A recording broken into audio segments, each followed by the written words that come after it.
और दोस्तों आदाब, मैं अतफर शाह। कल जैसे 12वीं के रिज़ल्ट्स आए कश्मीर में, तो फिर से वही सवाल खड़ा होता है, द राइज ऑफ मेरिटोक्रेसी। और ये जो एक नया क्लास बन रहा है, एक नया सोशल डिवीजन बन रहा है सोसाइटी में, मेरिटोक्रेट्स का और नॉन मेरिट वालों का। बहुत सारे सवाल खड़े होते हैं। पहले 500 में से 500, 490 वगैरह वगैरह। आप खुद समझते हैं, क्या ये एक्सेलेंस है दोस्तों? इज इट एक्सेलेंस और इज इट अ बेट? या ये एक इल्यूजन है या एक जाल है? आपको कहा जा रहा है आप एक्सेलेंट हैं, क्या आप वाकई हैं? और आपको ये कहा जा रहा है कि आप अब अपने सक्सेस की इंतहा को पहुंच गए। 500 में से 500 आप सक्सेस की इंतहा, and you have reached your full potential, you have reached your emancipation. Is that true? One.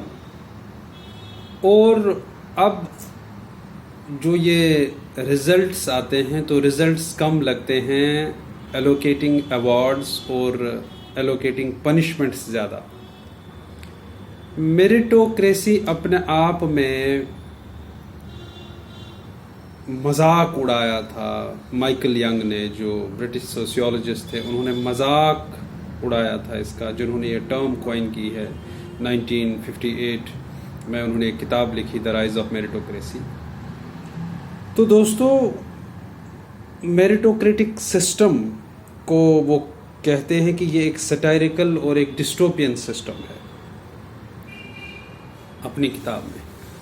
बाद में जब ये अंग्रेज़ी में आया तो इस मेरिटोक्रेसी को बिल्कुल भी नेगेटिव नहीं समझा गया। सवाल बहुत सारे खड़े होते हैं। सवाल खड़ा होता है, can the real merit be got through college degrees?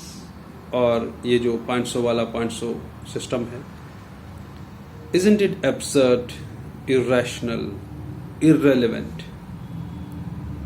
Isn't it an illusion? असल क्या मकसद है एजुकेशन का? Collective goals? असल क्या मकसद होना चाहिए एजुकेशन का? Leadership skills, talent, abilities, real abilities to achieve excellence और इमेंसिपेशन को पहुंच जाना, इंसान को इंसान समझना। क्या कॉलेज डिग्रीज अब ये कन्फर करती हैं? क्या ये जो 500 में से 500 वाला सिस्टम हमने क्रिएट कर रखा है, क्या ये उन चीज़ों पे या उन चीज़ों को क्रिएट कर रहा है? ये भी सवाल है। और दोस्तों, it's not about collective belonging. जब आप एक को 500 में से 500 देते हैं और दूसरे को डिवाइड करते हैं, अपने आप में एक मेरिटोक्रेटिक क्लास, जिस तरह एरिस्टोक्रेसी हुआ करती थी, एस्टेट्स हुआ करते थे, आप अपने आप में एक मेरिटोक्रेटिक क्लास क्रिएट करते हैं। और वो जो collective pursuit of learning, collective pursuit of education and collective pursuit of certain goals, जो अफ्रीकन फिलॉसफी उबुंटू, साथ मिलकर तरक्की करना, साथ मिलकर आगे बढ़ना, दूसरे का सोचना, वो कहाँ है? एक फैंटेसी सिस्टम कहते हैं sociologist, to pit you against each other. वही हो रहा है क्लास डिविजन्स में, वही तो हो रहा है। मेरिटोक्रेसी अब एक नया क्लास डिवीजन बन रहा है, अब एक नया एक्सक्लूजन बन रहा है, जो बहुत सारे लोगों को बाहर रख रहा है। और बहुत सारे लोग, कुछ लोग, ए पर्टिकुलर क्लास, हम किसी की एबिलिटीज़ पे सवाल नहीं उठा रहे हैं। लेकिन दोस्तों, ये जो अब 10th में भी हो रहा है कश्मीर में, 12th में भी हो रहा है, और क्या वल्नरेबिलिटीज़ को, जो एजुकेशन को दरपेश अभी वल्नरेबिलिटीज़ हैं, हमारी टीचिंग लर्निंग आउटकम्स को अभी दरपेश मसाइल हैं, हमारे एजुकेशनल इंक्लूजन को दरपेश मसाइल हैं, हाँ, हमारे क्वालिटी एश्योरेंस को अभी दरपेश मसाइल हैं, क्या उन वल्नरेबिलिटीज़ को ओवरकम कर रहा है मेरिटोक्रेसी, या एक इंडिविजुअलिज्म क्रिएट कर रहा है मेरिटोक्रेसी? मुझे इतने आ गए, मेरा क्या उसके बाद? Education needs inclusivity, education needs collective efforts. If we believe in the real education, in the realisation of knowledge जिसे कहेंगे, तो we need collective efforts for that, not this kind of system that we have created 500 में से 500. और आखिर में सवाल खड़ा होता है, is education all about meritocracy? As I said, Michael Young ने मजाक उड़ाया था इस सिस्टम का जब क्रिएट हुआ. उन्होंने ये टर्म दी मेरिटोक्रेसी. जिस तरह दोस्तों होमवर्क जो शुरू हुआ था एज अ पनिशमेंट, एक टीचर ने शायद इटली में एक पनिशमेंट के तौर पे होमवर्क क्रिएट किया, और वो होमवर्क आज इतना एस्टैब्लिश हो गया कि हमारा एक छोटा सा बच्चा है LKG में, तो शाम को 1.5 घंटे का होमवर्क है, 2 घंटे का होमवर्क है. क्यों है ये होमवर्क? इसी तरह क्यों है मेरिटोक्रेसी? ये जो हम मिड डे मील सबको ले आओ, सब इथनिसिटीज़ को ले आओ, ट्राइबल्स को ले आओ, जो नहीं पढ़ पा रहे हैं उनको ले आओ, उनका स्कूल में दाखिला करो, क्यों कर रहे हैं हम ऐसा? फिर हम ऐसा इसलिए कर रहे हैं ना, इंक्लूसिविटी हो, education for all, education as a basic right. फिर हम मेरिटोक्रेसी में इसको वापस डिवाइड नहीं कर रहे. Aren't we discriminating again? Aren't we creating a new division of telling people that they are different? एक मिनिस्क्यूल क्लास हम क्रिएट कर रहे हैं जिसमें हम बता रहे हैं कि नहीं, इतने लोग डिफरेंट हैं और इतने लोग डफर हैं. और इथनिसिटीज़ का क्या, जेंडर का क्या, पोर का क्या, उन लोगों का डिसएडवांटेज्ड का क्या, जिनको हम किसी तरीके से लाए तो एनरोलमेंट उनका हुआ, लेकिन इज एनरोलमेंट इनफ? क्योंकि बाद में हम उनको दबा रहे हैं, सिस्टम उनको दबा रहा है in the name of meritocracy. तो मेरिटोक्रेसी क्या एक नया एक्सप्लॉइटिंग सिस्टम नहीं बन रहा है दोस्तों?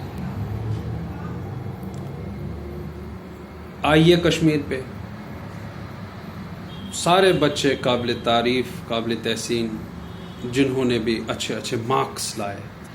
लेकिन दोस्तों जिन्होंने 500 में से 500 लाए, ठीक है, बहुत सारे लोग खुश हुए, वो फेसबुक पे आ रहा है, हर जगह आ रहा है. जिन्होंने 480 लाए, 430, 440, aren't they excellent? वो एक्सीलेंट नहीं है. उनकी एबिलिटीज़ को किसी जगह एक्सपेरिमेंट हुआ क्या उनकी एबिलिटीज़ का? अच्छा, हमने वल्नरेबिलिटीज़ बाकी की देखी, चेक की हमने वल्नरेबिलिटीज़, किन हालात में जी रहे हैं बच्चे, किन हालात में कॉन्फ्लिक्ट जोन्स में जी रहे हैं बच्चे, फिर पढ़ रहे हैं, किन मसाइल से दो चार हैं आज के बच्चे, जो मैं कहता रहता हूँ, anger in Holmes, aggression in Holmes, अच्छा एग्रेशन इन स्कूल्स, जो आज हो रहा है, जो आप देख रहे हैं. तो इन्हीं बच्चों से बाद में आपने एक और सोशल डिवीजन बना दिया मेरिटोक्रेसी का. इतने में से इतने आएंगे तो आप अच्छे, इतने में से इतने आ गए तो आप अच्छे नहीं. Isn't it dangerous? Is it egalitarian in the first place? Is it creating equity in the first place? क्योंकि एजुकेशन का बेसिक मकसद है बैरियर्स हटाना. तो क्या हमने एजुकेशन में अपने आप में haven't we made meritocracy as the part of the problem?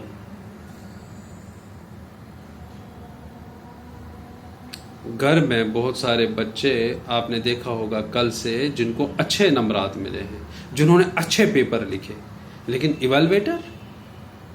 Evaluator ने 400 दे दिया 500 में से. So what? इसका मतलब दे आर नॉट एक्सीलेंट, क्योंकि उनके नेबरहुड में उनके कजिन को, उनके दूसरे भाई को, बहन को 500 में से 500, 500 में से 498 आ गए, और ये लोग कहीं नहीं है. This is dangerous, this is exploitative. this is creating social divisions, this is creating yet another social class, this is in turn discriminatory. Meritocracy पे हम पब्लिक लेवल पे क्या कर सकते हैं? पॉलिसीज जैसी हैं, तरीका जैसा है इवैल्यूएशन का वैसा तो रहेगा, हमारा तो उसमें बस नहीं है।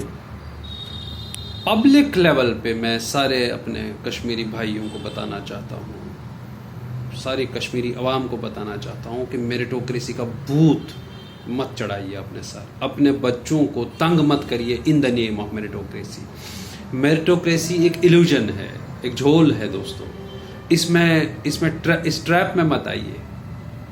आप अपने बच्चे को बताइए बेटा जी लगाकर पढ़ना, और पढ़ना रियलाइज करना, जो आप पढ़ रहे हो उस नॉलेज को समझना, रोट मेमोराइजेशन के बगैर, जिसे कश्मीरी में गोटा कहते हैं, गोट याद करूं, उसके बगैर आप जो पढ़ना उसे समझना, कॉन्सेप्चुअल क्लैरिटी, बेसिक क्लैरिटी, ताकि कल नेशनल कंपटीशन में, ग्लोबल कंपटीशन में आप कहीं फिगर आउट हो जाओ। बिकॉज आपकी एक क्लैरिटी ऑफ थॉट होगी, आपकी एक कॉन्सेप्चुअल क्लैरिटी होगी, आपका एक बेसिक थियोरेटिकल अंडरस्टैंडिंग होगा। जो नहीं हो रहा है, सिर्फ रेस लगी हुई है कि इतने में से इतने, इतने में से उतने। इस झोल से बचिए दोस्तों, ये बहुत खतरनाक है, बच्चों के लिए भी, पेरेंट्स के लिए भी, स्कूल्स के लिए भी। फ्लॉन्ट होगा अब, बोस्ट होगा अब, हमारे इतने सारे बच्चों ने 500 में से 500 में से 498 लाए।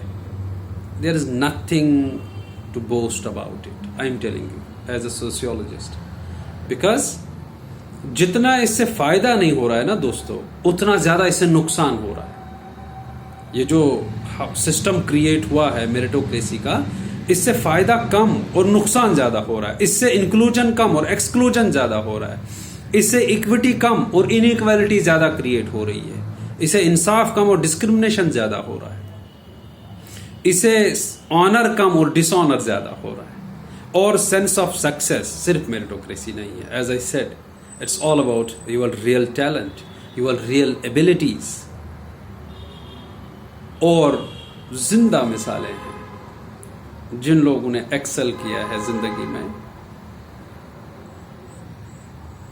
जो लोग अच्छी जगहों पर हैं, जो लोग अच्छे स्कॉलर्स हैं, जिंदा मिसालें हैं, वो कभी मेरिटोरियस नहीं थे। एज आई सेड, जब माइकल यंग ने इस टर्म को क्वाइन किया, इस टर्म को डिफाइन किया, तो रिडिक्यूल किया इसका, इस सिस्टम का, कहा कि सोशल डिवीजन क्रिएट करना है। देयरफॉर सतर्क रहिए, इस चीज को सर मत चढ़ाइए, इस चीज को इतना भाव मत दीजिए, इस चीज को इतना सेलिब्रेट ना करें कि दूसरा लो फील करे। एक बच्चा ज्यादा सेलिब्रेट कर रहा है, उसके घर वाले सेलिब्रेट कर रहे हैं कि ताकि वो दूसरों को बता सकें कि नहीं, आपका बच्चा इस काबिल नहीं, हमारा बच्चा बेस्ट। और वो एज आई सेड, जो कहा जाता है सोशियोलॉजी में, सवाल है have you reached your full potential. अगर 500 में से 500 आपको मिले, इसका क्या मतलब? पहले ये सिस्टम ही गलत है। 500 में से 500 मिलना कोई जस्टिफिकेशन ही नहीं है। I am saying it, language का मामला है, ग्रामर है, बाकी चीजें नहीं आ सकते उतने। और अब जैसे भी क्रिएट हुआ, as I said, as public we don't have power over it, we can't create it और we can't destroy it, it's fine. But आप एक काम सो कर सकते हैं ना अपनी लेवल पे, इस चीज का भूत सवार ना करें खुद पे। मेरिटोक्रेसी बहुत सारी जिंदगियां जाया कर रही है। मेरिटोक्रेसी ऐसा इल्यूजन है, ऐसा धोखा है जो आपको बता रहा है आप एक्सेलेंट हैं और आपने इमेंसिपेशन हासिल किया है, जबकि वैसा होता नहीं है दोस्तों। देयरफॉर इस चीज से बचिए। अपने बच्चों को बताइए कि बेटा जितने भी आपके आए हैं ना, I am happy with that, congratulations सभी को जिन्होंने कल का एग्जाम पास किया, और जिन्होंने नहीं किया उनको मैं कहूँगा आगे ज़िंदगी बहुत लंबी पड़ी है, फिर से कोशिश करिए, आप ज़रूर कामयाब होंगे। अच्छे से पढ़िए, मन लगाकर पढ़िए, ध्यान दीजिए अपनी पढ़ाई पर, बाकी सब छोड़ दीजिए। बहुत बहुत शुक्रिया दोस्तों, थैंक यू।